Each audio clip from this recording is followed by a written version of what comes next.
Selamat pagi semuanya anak-anak Miss. Baiklah, hari ini Miss akan menjelaskan materi pembelajaran baru ya pada pertemuan bab 2 kita di kelas 11 pada pembelajaran PPKN ya.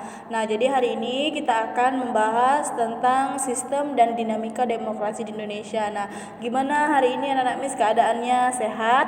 Nah, mudah-mudahan sehat-sehat selalu ya, diberikan kelancaran dalam proses pembelajaran kita semua ya. Semoga kita diberikan kesehatan supaya kita terhindar jauh lah pokoknya dari penyakit-penyakit yang berbahaya.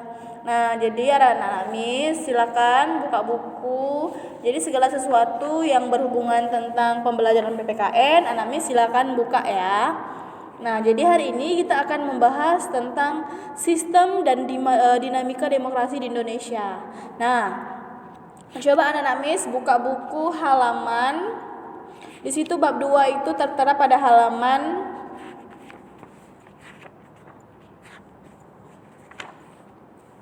48. Oke, di halaman 48 di situ sudah dijelaskan. Oke, nah jadi bercerita tentang bab 2 ini nak. Nah, jadi kita akan membahas tentang sistem dan dinamika demokrasi di Indonesia. Yang pertama itu kita akan membahas, tentang hakikat demokrasi. Lalu kita akan membahas tentang dinamika penerapan. Penerapan itu apa? Penerapan itu adalah implementasi bagaimana dinamika penerapan demokrasi di Indonesia, bagaimana penerapan demokrasi di Indonesia.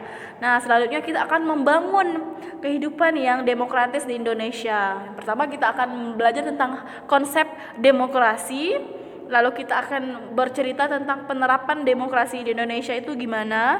Oke, naik turunnya gimana, dinamikanya bagaimana. Nah, setelah itu kita akan membahas tentang bagaimana cara kita membangun kehidupan yang demokratis di Indonesia.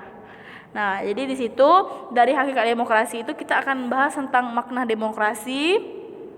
Lalu kita akan membahas tentang klasifikasi demokrasi. Lalu kita akan membahas tentang ciri-ciri dan prinsip demokrasi. Lalu kita akan membahas tentang tingkat persamaan dalam masyarakat.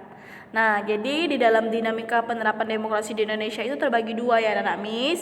Yang pertama itu kita akan membahas tentang prinsip-prinsip demokrasi Indonesia, dan kita akan membahas periodisasi atau pembabakan perkembangan demokrasi di Indonesia.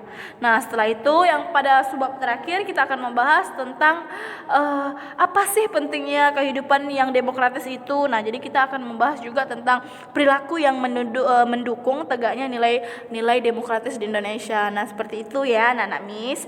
Nah, anak-anak Miss silakan amati gambar yang ini. Nah, di sini adalah proses terjadi pemilihan umum. Nah, jadi pemilihan umum di situ anak Miss bisa lihat.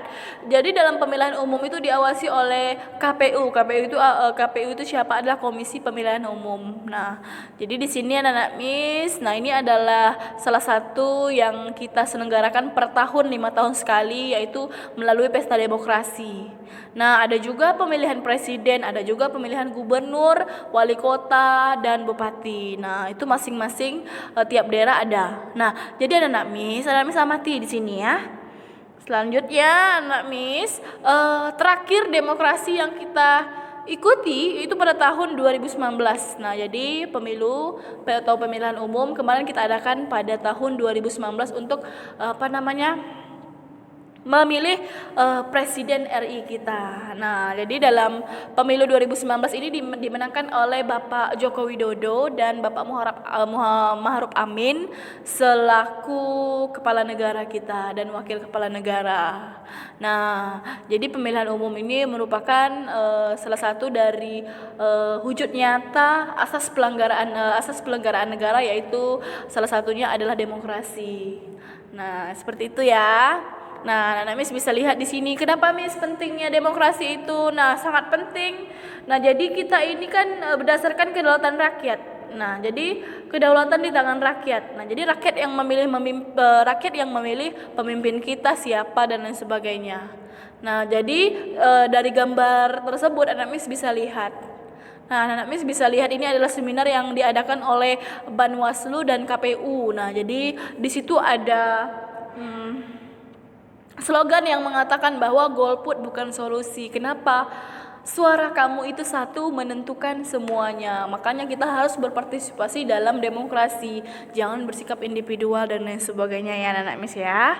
Nah, selanjutnya kita akan membahas tentang makna demokrasi. Tadi kan Miss bilang kan kita akan membahas tentang makna demokrasi. Nah, itulah tadi.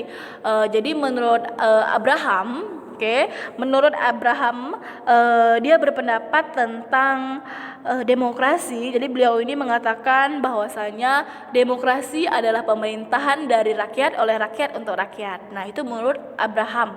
Nah, selanjutnya di Indonesia membangun sistem politik demokrasi sejak menyatakan kemerdekaan NKRI, yaitu pada tanggal berapa yo? Tanggal 17 Agustus 1945. Seperti itu ya. Nah, anak-anak Miss, kita akan membahas kupas satu persatu tentang hakikat demokrasi. Yang pertama kita akan menjelaskan pengertian demokrasi. Kita akan belajar tentang sejarah demokrasi itu bagaimana. Nah, jadi istilah demokrasi itu anak-anak Miss pada awalnya berasal dari wilayah Yunani kuno, yaitu pada abad 5 sebelum Masehi. Nah, jadi secara etimologis kata demokrasi itu berasal dari bahasa Yunani ya anak-anak Miss. Jadi demos itu berarti artinya masyarakat atau rakyat, atau krotos itu yang berarti aturan atau kekuasaan.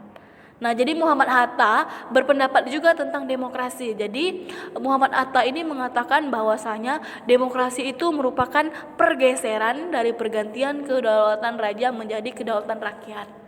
Nah, Miss ya. Biasanya negara-negara yang menganut kedaulatan raja ini salah satunya adalah negara Inggris.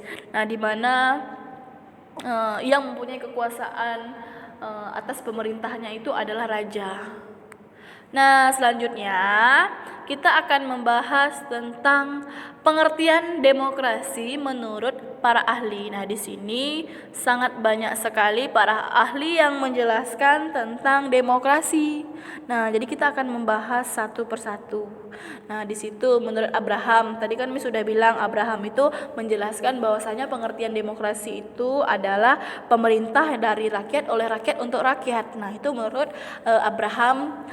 Selanjutnya kita akan membahas tentang pengertian demokrasi menurut Philip. Nah, jadi Philip itu merupakan salah satu tokoh internasional. Dia juga menyumbangkan salah satu pemikirannya tentang demokrasi. Jadi beliau ini bilang demokrasi itu beliau bilang merupakan suatu sistem pemerintahan di mana pemerintah dimintai tanggung jawab atas tindakan-tindakan atau perbuatan mereka di wilayah publik oleh warga negara. Nah, jadi yang bertindak secara tidak langsung melalui kompetensi dan kerjasama dengan para wakil mereka yang terpilih. Nah, jadi para rakyat itu ketika bekerja dia akan mempertanggungjawabkan kepada rakyat. Nah, begitu juga demokrasi di Indonesia. Nah, itulah tadi pemaparan dari menurut Philip. Nah, selanjutnya kita akan membahas tentang pengertian demokrasi menurut Henry Mayo. Nah, jadi Henry Mayo ini menjelaskan bahwasanya sistem politik demokrasi itu adalah sistem yang menunjukkan bahwa kebijakan umum itu memang ditentukan atas dasar mayoritas oleh wakil-wakil yang diawasi secara efektif ya anak-anak Miss. Nah, jadi oleh rakyat dalam pemilihan berkala yang didasarkan atas prinsip kesamaan politik dan diselenggarakan dalam suasana yang memang terjamin kebebasan politiknya. Jadi ketika kita memilih wakil-wakil rakyat yang memang harus dari kita yang menentukan siapa yang akan kita pilih. Nah, tidak boleh dari pengaruh dari luar, atau tanpa harus dari paksaan orang luar. Nah, jadi selanjutnya menurut Soli. Nah, jadi Soli juga memaparkan tentang demokrasi. Nah, jadi beliau bilang demokrasi itu adalah pemerintah di mana kekuasaan negara terletak di tangan sejumlah besar dari rakyat. Nah, jadi dan menjalankan kekuasaan itu untuk kepentingan semua orang, jelas. Nah, jadi wakil rakyat atau Orang yang mempunyai kekuasaan yang ketika dipilih oleh rakyat, nah itu bekerja untuk kepentingan rakyat, untuk kepentingan semua. Dia dipercayai oleh masyarakat untuk memimpin atau dia membuat sebuah kebijakan. Nah itu tidak boleh bertentangan dengan masyarakat. Kenapa? Karena dia bekerja untuk masyarakat, dia bekerja untuk orang banyak. Seperti itu ya. Nah, anak-anak Miss, jadi negara demokrasi itu dimaknai sebagai negara yang menganut bentuk atau mekanisme sistem pemerintahan dengan mewujudkan kedaulatan rakyat. Nah, jadi negara demokrasi itu ya berasal dari kedaulatan rakyat. Nah, itu yang tadi Miss bahas tentang demokrasi, yaitu kekuasaan warga negara atas negara. Jadi berarti asas demokrasi itu dari rakyat, oleh rakyat, untuk rakyat ya, seperti itu ya Nak Miss. Simak baik-baik. Jadi silakan keluarkan catatannya kalau kalian merasa ini penting, tolong dicatat. Kenapa? Karena nanti pasti akan keluar di ujian. Nah, selanjutnya Nak Miss, kita akan membahas tentang ciri pokok berjalannya proses demokrasi. Nah, jadi kita akan membahas tuh ketika demokrasi itu sudah berjalan, apa sih ciri-ciri dalam proses demokrasi tersebut. Nah, jadi ciri-ciri berjalannya proses demokrasi di suatu negara adalah banyak macam ya anak-anak Miss. Di sini ada 3. Nah, anak-anak Miss ada 3 ya. Nah, jadi yang pertama itu adalah pemerintah menjalankan kehendak dan kepentingan rakyat. Nah, kalau sudah pemerintah menjalankan kehendak dan kepentingan rakyat, berarti sudah terjadilah ciri-ciri demokrasi. Sudah adalah penerapan ciri-ciri demokrasi di kehidupan nyata. Nah, yang kedua, apa itu Miss? Ciri-cirinya adanya pemisahan dan pembagian kekuasaan. Benar Indonesia sudah menganut seperti ini? Jelas sudah. Kenapa Miss? Kok Miss bilang sudah? Ya jelas sudah. Karena apa? Adanya pemisahan dan pembagian kekuasaan. Kekuasaan kita kan terbagi 3, yaitu legislatif, eksekutif, dan yudikatif. Yang dimana legislatif itu adalah kekuasaan yang dipegang oleh DPR. Tugasnya adalah membuat peraturan perundang-undangan dan mengesahkan peraturan perundang-undangan. Miss, kalau eksekutif itu tugasnya apa? Menjalankan undang-undang yang dipegang oleh presiden dan menteri. Nah, selanjutnya Miss, kalau yudikatif, lembaga yudikatif itu apa? Lembaga yudikatif itu adalah lembaga yang mengeksekusi atau mengadili setiap pelanggaran undang-undang. Nah, jadi kita sebagai warga negara, kita hidup di negara, kita punya peraturan, kita punya dasar negara yang harus kita berkewajiban untuk menjalankannya. Oke, selanjutnya kita akan membahas tentang C, yaitu kriteria menentukan situasi demokrasi dalam kehidupan masyarakat. Nah, di situ ketika kita berbicara tentang kriteria merupakan kriteria demokrasi dalam kehidupan masyarakat itu, di situ akan kita bahas ada 7.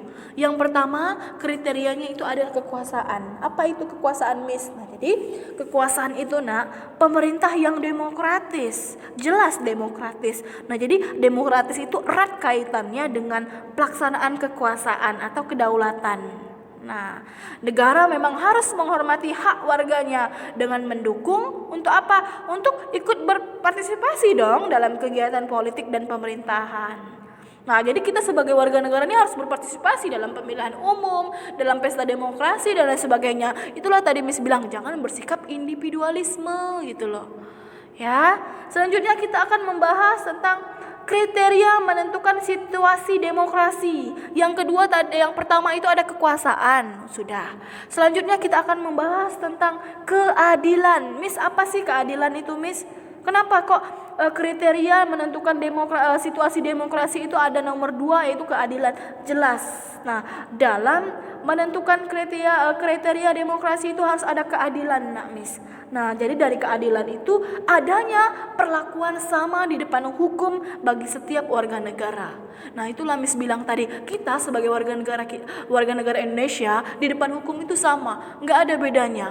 Kalau kita melakukan kesalahan, jelas kita diadili atau dihakimi dengan pasal-pasal yang kita langgar. Nah, jelas ketentuannya. Nah, selanjutnya kesejahteraan. Kriteria yang ketiga apa itu, Miss? Kesejahteraan. Nah, jadi adanya kesempatan yang sama untuk menikmati hasil pembangunan salah satunya. Nah, selanjutnya penghidupan yang layak sesuai dengan kemanusiaan. Nah, ini kira Miss sudah kita nikmati kesejahteraan ini. Salah satunya banyak masyarakat miskin yang dapat bantuan dari pemerintah. Baik itu bantuan langsung tunai, baik itu kartu Indonesia Sehat, baik itu kartu Indonesia Pintar, baik itu beasiswa ke luar negeri, negara sudah memfasilitasi warga negaranya. Selanjutnya apa itu? Yang nomor 4, Miss. Yang nomor 4 itu adalah peradaban. Apa itu peradaban? Nah, jadi adanya kesempatan pengembangan pendidikan, kreativitas, kebebasan dalam berkarya atau berinovasi. Jelas, semua ini kita sudah dapatkan dari negara demokratis yang kita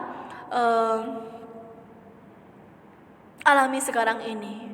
Kita bisa sekolah, kita bisa mendapatkan pendidikan, kita bisa mengembangkan diri untuk next ke depannya kita mau jadi apa. Kita bisa berkarir sesuai dengan keinginan kita. Nah, anak Miss ya. Selanjutnya kita akan membahas tentang afeksi. Afeksi itu apa, Miss? Nah, jadi kenapa afeksi itu termasuk kriteria menentukan situasi demokratis dalam kehidupan masyarakat? Nah, jadi karena afeksi itu adanya hubungan antara rakyat dan wakil rakyat dan lembaga perwakilan. Nah, jadi para wakil rakyat kita itu memang diharapkan dapat memperjuangkan apa, Miss? Ya aspirasi kita dong, pendapat kita dong, dan kepentingan rakyat. Nah, kepentingan rakyat dan kepentingan semuanya, kepentingan parlemen dan lain sebagainya. Nah, seperti itu ya. Nomor 6, keamanan. Jelas. Dalam dari ciri-ciri keamanan ini ya jelas dong adanya jaminan keamanan dan keselamatan bagi seluruh warga negara Indonesia bagi kehidupan mereka. Nah, nomor 7 itu yang terakhir adalah kebebasan. Kebebasan itu apa, Miss? Nah, jadi kebebasan itu harus ada penalti nggak?